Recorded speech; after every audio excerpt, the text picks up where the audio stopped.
LPG की supply के बीच एक सवाल किसानों के लिए कि निकट जब अब बुआई के समय आएगा, तमाम जो किसानों को खाद की जरूरत होगी, उसके लिए क्या खाद का क्राइसिस खड़ा होने वाला है? इस पर बात करने के लिए हमारे साथ उत्तर प्रदेश सरकार के एडिशनल डायरेक्टर आशुतोष कुमार मिश्रा जी हैं।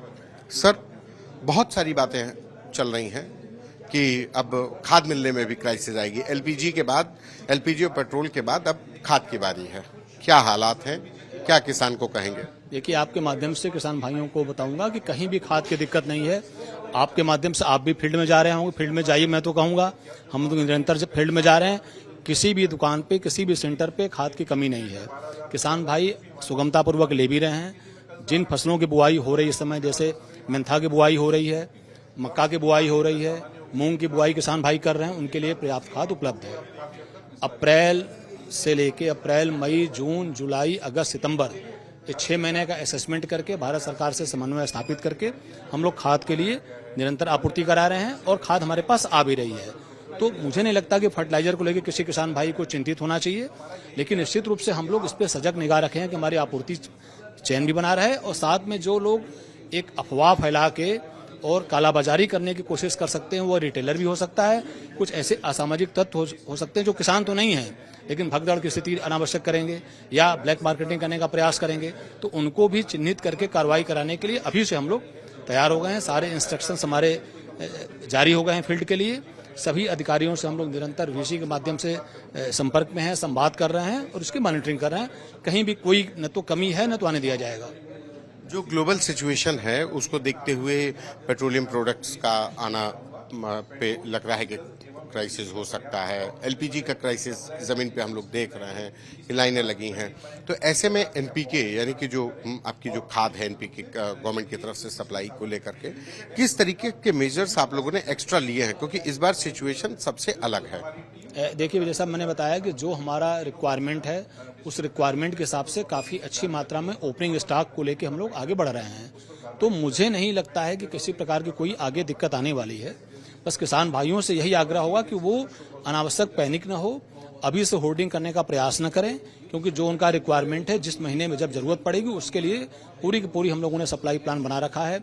अग्रिम रूप से सभी जनपदों में रह के भेजी जा रही हैं, तो कहीं कोई दिक्कत नहीं आएगी। बाकी जो ऐसा आपने कहा कि वैश्विक दिक्कत है तो आप सबके सामने है, लेकिन ऐसी दिक्कत में उर्वरक को लेकर कहीं कठिनाई नहीं आने वाली है। सारी प्लानिंग हो गई है, हमको इम्पोर्टेड यूरिया भी मिल रहा है। अलग से अलर्टनेस के लिए आपने इंस्ट्रक्शन? बिल्कुल पहले भी रहता है और इस बार रखा गया है कि भाई जो लोग भी सारे इंस्ट्रक्शन जारी हो गए हैं, एसओपी जारी हो गया है कि कोई भी रिटेलर बिना खतौनी देखे किसी को खाद नहीं देगा, जिससे किसी को कालाबाजारी करने का मौका ही न मिले।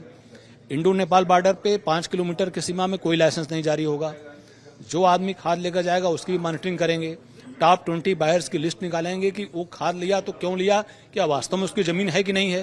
तो अभी से हम लोग सजग हैं कि कोई भी आदमी कालाबाजारी करने का जो कोशिश करे तो अभी से उसको हम लोग रोक दें।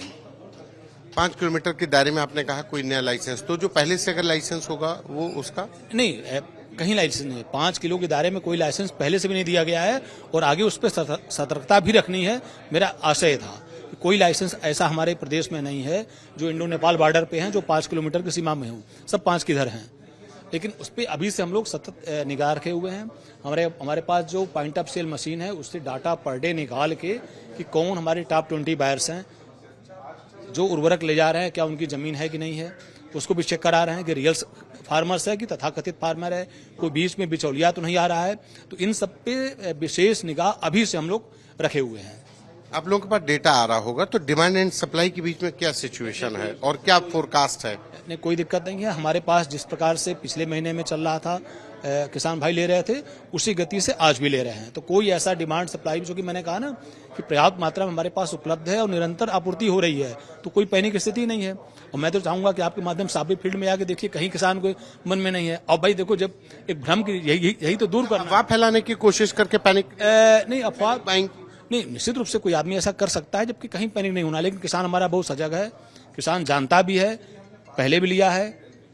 जब उसे खाद आसानी से मिल रहा है तो किसी के बकावे में क्यों आएगा। और सभी सेंटरों पे है, चाहे सहकारिता के क्षेत्र में, मैंने कहा आज तारीख में 4.5 लाख क्वांटिटी हमारे पास यूरिया है, 7.5 लाख हमारे पास निजी क्षेत्र में है।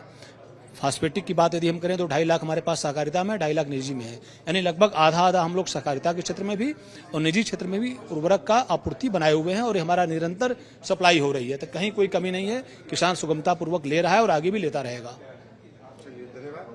ये हमारे साथ उत्तर प्रदेश सरकार के एग्रीकल्चर डिपार्टमेंट के एडिशनल डायरेक्टर आशुतोष कुमार मिश्रा, जिनका कहना है कि उत्तर प्रदेश में मौजूदा हालात में किसानों के लिए कहीं खाद की कोई समस्या नहीं है और आने वाले भविष्य में भी ऐसी कोई कमी होने वाली नहीं है। कैमरा पर्सन संजय के साथ संतोष कुमार, आज तक।